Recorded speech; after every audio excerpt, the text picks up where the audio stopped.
Hi, welcome to my YouTube channel. ಇವತ್ತು ನಾನು ನಿಮಗೆ ಡಿಫ್ರೆಂಟ್ ಆಗಿರುವಂತಹ ನಾನಿವತ್ತು ನಿಮಗಂತೂ ತುಂಬ ಟೇಸ್ಟಿಯಾಗಿರುವಂಥ ಯಾರು ಉಪ್ಪಿಟ್ಟು ಇಷ್ಟಪಡೋಲ್ಲ ಅವರೂ ಇಷ್ಟಪಡ್ಕೊಂಡು ತಿನ್ಬೋದಂತ ಉಪ್ಪಿಟ್ಟು ಆಲ್ಟರ್ನೇಟಿವ್ ಅನ್ಬೋದು ಥರದೊಂದು ರಸವಾಂಗಿ ಬಾತ್ ಅಂತ ಹೇಳ್ಕೊಡ್ತಾ ಇದ್ದೀನಿ ರೆಸಿಪಿ. ಇದಕ್ಕೆ ಸ್ವಲ್ಪ ಐಟಮ್ಸ್ ಬೇಕು, ಬಟ್ ಟೇಸ್ಟ್ ಅಂತೂ ತುಂಬ ಚೆನ್ನಾಗಿರುತ್ತೆ ಕಣ್ರಿ.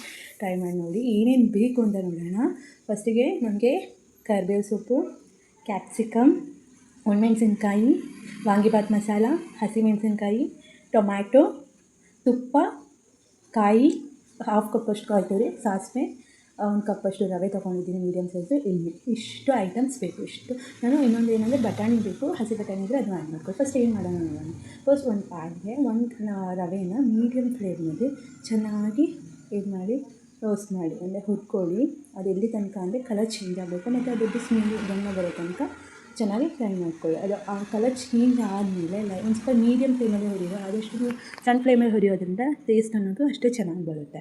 ಈಗ ಅದನ್ನ ರವೆನ ಹುರಿದಾಯಿತು, ಅದನ್ನೊಂದು ಸೈಡಲ್ಲಿ ಇಟ್ಬಿಟ್ಟು ಇವಾಗ ಒಂದು ಮಿಕ್ಸಿ ಜಾರ್ಗೆ ಕಾಯಿ ತುರಿ, 1 ಕಪ್ಪಷ್ಟು ಕಾಯಿ ತುರಿ ಹಾಕ್ಕೊಳ್ತಾ ಇದ್ದೀನಿ. 1 ಟೊಮ್ಯಾಟೊ ಆ್ಯಡ್ ಮಾಡ್ಕೊಳ್ತಾ ಇದ್ದೀನಿ. ಅಂದರೆ 1 ಕಪ್ಗೆ ರವೆಗೆ 1 ಪ್ಯಾಕೆಟ್ ವಾಂಗಿಬಾತ್ ಮಸಾಲ ಯೂಸ್ ಮಾಡ್ತೀನಿ. ನಾನಿಲ್ಲಿ MTR ವಾಂಗಿಬಾತ್ ಮಸಾಲ ಯೂಸ್ ಮಾಡ್ತೀನಿ. ನಿಮ್ಗೆ ಯಾವ್ದು ಬೇಕು ಅದನ್ನ ಯೂಸ್ ಮಾಡ್ಬೋದು. ಇದೇ ಥರ ನೈಸಾಗಿ ಪೇಸ್ಟ್ ಮಾಡಿ ಇಟ್ಕೊಳ್ಳಿ. ನಾನು ಇದ್ರಲ್ಲಿ ಸ್ವಲ್ಪ ತರಿಯಾಗಿದೆ, ನಿಮ್ಗೆ ಬೇಕಾದ್ರೆ ಇನ್ನೂ ನೈಸಾಗಿ ಹರಿಸ್ಕೊಳ್ಳಿ. ಇವಾಗ ಏನು ಮಾಡೋಣ ಅಂದರೆ ಒಂದು ಪ್ಯಾನ್ಗೆ ಒಂದು 3 ಟೇಬಲ್ ಸ್ಪೂನಷ್ಟು ಆಯಿಲ್ ಆ್ಯಡ್ ಮಾಡ್ಕೊಳ್ಳಿ. ನೆಕ್ಸ್ಟು ನಿಮ್ಗೆ ಎಷ್ಟು ಬೇಕಷ್ಟು ತುಪ್ಪ ಇಷ್ಟಪಡೋರಿದ್ದರೆ ಸ್ವಲ್ಪ ಜಾಸ್ತಿನೇ ಹಾಕ್ಕೊಳ್ಳಿ, ಟೇಸ್ಟ್ ಇನ್ನೂ ಚೆನ್ನಾಗಿರುತ್ತೆ. ಇದು ಸ್ವಲ್ಪ ಯಾರ್ಯಾರು ತುಪ್ಪ ಇಷ್ಟಪಡೋದು ಅವರಿಂದ ಸ್ಕಿಪ್ ಮಾಡ್ಕೋಬೋದು. ಬಟ್ ಇದ್ರಲ್ಲಿ ತುಪ್ಪ ಏನು ಮಾಡುತ್ತೆ ಅಂದರೆ ಆ ಒಂದು ಗಮನ ಆಗಿರ್ಬೋದು, ಟೇಸ್ಟ್ ಆಗಿರ್ಬೋದು ಚೆನ್ನಾಗಿ ಕೊಡುತ್ತೆ. ತುಪ್ಪನೇ ಮೇನ್ ಒಂಥರ ಫ್ಲೇವರ್ ಕೊಡೋ ಇಂಗ್ರೀಡಿಯೆಂಟ್ ಅಂತ ಹೇಳ್ಬೋದು. ಈಗ ಇದು ಚೆನ್ನಾಗಿ ಕಾದ್ಮೇಲೆ ನೀವೇನು ಮಾಡಿ ಅಂತ ಹೇಳಿದ್ರೆ 1 ಟೇಬಲ್ ಸ್ಪೂನಷ್ಟು ಸಾಸಿವೆ ಹಾಕ್ಕೊಳ್ಳಿ. ಅದು ಚಟಪಟ ಅಂತ ಸಿಡಿಬೇಕು. ಅವಾಗ ಏನಾಗಿದೆ ಅದರದ್ದು ಫ್ಲೇವರ್ ಚೆನ್ನಾಗಿ ಬಿಟ್ಕೊಳ್ಳುತ್ತೆ. ಅದಾದಮೇಲೆ ಹಸಿಮೆಣಸಿನ್ಕಾಯಿ, ನಿಮ್ಮ ಖಾರ ಎಷ್ಟು ಬೇಕು ಅಷ್ಟಕ್ಕೆ ಹಾಕ್ಕೊಳ್ಳಿ. ಒಣಮೆಣಸಿನ್ಕಾಯಿ, ಕರಿಬೇವು ಸೊಪ್ಪು, ಕ್ಯಾಪ್ಸಿಕಮ್. ಇದರಲ್ಲಿ ಒಂದು ಏನಂತ ನೆಕ್ಸ್ಟ್ ಇದು ಚಟಪಟ ಅಂದ ತಕ್ಷಣ ಕ್ಯಾಪ್ಸಿಕಮ್ ಹಾಕ್ಬಿಟ್ಟು ಕ್ಯಾಪ್ಸಿಕಮ್ ಬಿದ್ದ ತಕ್ಷಣ ಹೇಗಿರುತ್ತೆ ಅಂದರೆ ಆ ಗಮನ ತುಂಬ ಚೆನ್ನಾಗಿರುತ್ತೆ. ಆ ಸ್ಮೆಲ್ಲೆಲ್ಲ ಗೊತ್ತಾಗ್ಬಿಡುತ್ತೆ ಎಷ್ಟು ಚೆನ್ನಾಗಿ ಬರುತ್ತೆ ಅಂತ. ಈಗ ಅದ್ರ ಜೊತೆಗೆ ಹಸಿ ಬಟಾಣಿನ ಆ್ಯಡ್ ಮಾಡ್ಕೊಳ್ಳಿ. ನಾನು ಹಸಿ ಬಟಾಣಿ ಬೆಳಗ್ಗೆನೇ ಮಾಡಬೇಕಾಗಿರೋದ್ರಿಂದ ತರಲಿಕ್ಕೆ ಆಗಲಿಲ್ಲ, ಅದಕ್ಕೋಸ್ಕರ ಆ್ಯಡ್ ಮಾಡಿದೆ. ಬಟ್ ಎನಿ ಟೈಮ್ ನಾವು ಮಾಡುವಾಗ ಹಸಿ ಬಟಾಣಿ ಹಾಕ್ತೀನಿ, ಅದು ಇನ್ನೂ ಟೇಸ್ಟ್ ಚೆನ್ನಾಗಿರುತ್ತೆ. ಇವಾಗ ಅದು ಚೆನ್ನಾಗಿ ರೋಸ್ಟ್ ಆದಮೇಲೆ ಇವಾಗ ಏನು ಮಾಡ್ತಿದ್ವಿ, ಇಲ್ಲಿ ನಾನು 1 ಕಪ್ಪಷ್ಟು ರವೆ ಹಾಕಿರೋದ್ರಿಂದ 1:3 ರೇಷಿಯೋದಲ್ಲಿ ವಾಟರ್ನ ಆ್ಯಡ್ ಮಾಡ್ಕೋಬೇಕು. 1 ಕಪ್ ರವೆಗೆ 3 ಕಪ್ಪಷ್ಟು ವಾಟರ್ನ ಆ್ಯಡ್ ಮಾಡ್ಕೋಬೇಕು. ಆವಾಗ ಅದು ಮೀಡಿಯಮ್, ಅಂದರೆ ತುಂಬ ತಿಕ್ಕಾಗೂ ಬರೋಲ್ಲ, ತುಂಬ ಲಿಕ್ವಿಡಾಗಿ ಬರೋಲ್ಲ. ಏನು ಗ್ರೈಂಡ್ ಮಾಡಿಟ್ಟಿದ್ವಿ ಪೇಸ್ಟ್ ಎಲ್ಲ ವಾಂಗಿಬಾತ್ ಮಸಾಲೆ ಎಲ್ಲ ಹಾಕಿ ಅದನ್ನ ಹಾಕ್ಕೊಳ್ತಾ ಇದ್ದೀನಿ.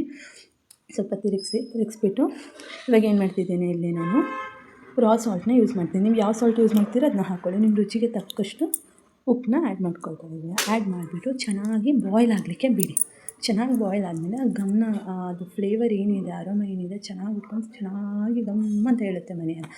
ಚೆನ್ನಾಗಿ ಬಾಯ್ಲ್ ಆದಮೇಲೆ ಇವಾಗ ಏನು ಮಾಡಿ ಅಂತ ಹೇಳಿದ್ರೆ ರವೆನ ಇದ್ರಲ್ಲಿ ಸ್ವಲ್ಪ ಫಾಸ್ಟಾಗಿ ಹಾಕ್ಬಿಟ್ಟಿದ್ದೀನಿ ವೀಡಿಯೋದಲ್ಲಿ. ಬಟ್ ನಿಧಾನಕ್ಕೆ ಸ್ವಲ್ಪನೇ ರವೆ ಹಾಕ್ಬಿಟ್ಟು ಗಂಟು ಆಗದೆ ಇರೋ ಥರ ಚೆನ್ನಾಗಿ ತಿರುಗಿಸಿ ಒಂಚೂರು ಗಂಟಾಗಬಾರ್ದು, ಆ ಥರ ತಿರುಗಿಸಿ. ಇದ್ರಲ್ಲಿ ಸ್ವಲ್ಪ ಇದು ನೋಡಿ, ನಾನು ಇದರಲ್ಲಿ ತುಂಬ ಲಿಕ್ವಿಡಿಯಾಗಿ ಒಂದು ತುಂಬ ಫ್ಲೋಯಿ ಕನ್ಸಿಸ್ಟೆನ್ಸಿದು ಮಾಡಿಲ್ಲ, ತುಂಬ ತಿಕ್ಕಾಗೋ ಮಾಡಿಲ್ಲ, ಮೀಡಿಯಮ್ ಆಗಿ ಮಾಡಿದ್ದೀನಿ. ಇದರಿಂದ ಚೆನ್ನಾಗಿರುತ್ತೆ. ಇದ್ರ ಮೇಲೆ ಪುನಃ ಮೇಲೆ ತುಪ್ಪನ ಆ್ಯಡ್ ಮಾಡ್ಕೋಬೋದು, ಅದು ಇನ್ನೂ ಚೆನ್ನಾಗಿ ಫ್ಲೇವರ್ ಕೊಡುತ್ತೆ. ನಿಮ್ಗೆ ಯಾವ ಥರ ಕನ್ಸಿಸ್ಟೆನ್ಸಿ ಬೇಕು ಆ ಥರ ನೋಡಿ. ಇದು ಈಸಿಯಾಗಿ ರಸವಾಂಗಿ ಬಾತ್ ರೆಡಿಯಾಗಿದೆ.